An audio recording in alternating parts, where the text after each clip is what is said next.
नमस्कार मित्रांनो, नवीन वर्मी compost setup करतोय। म्हणजे छोट्या ट्रॉलीमधून विटा घेऊन चाललोय।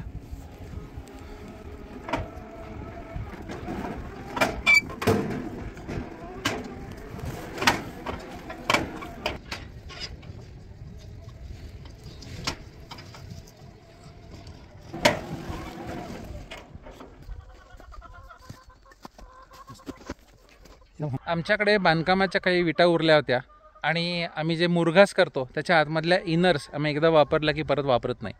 तर दोन्हीचा वापर करून आम्ही वर्मी कंपोस्ट बेड बनवतोय।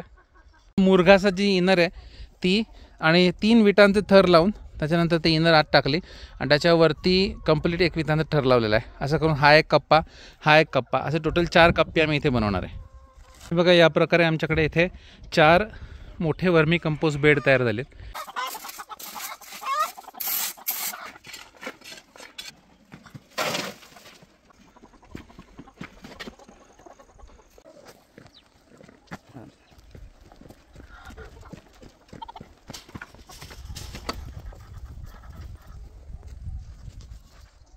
आमच्या चिकन कूपमधलं म्हणजे कोंबडींच्या खुराड्यामधलं वाळलेलं जे शीट आहे ते सगळं आम्ही इथे आणून चारी ह्याच्यात थोडं थोडं टाकलं आहे। उद्या आम्ही त्यातलं ताजं आणि जे ओलं आहे ते आणून टाकणार आहे आणि त्यानंतर याच्यावर शेण, पालापाचोळा इतर करून मग कंदूळ त्यात सोडता येतील।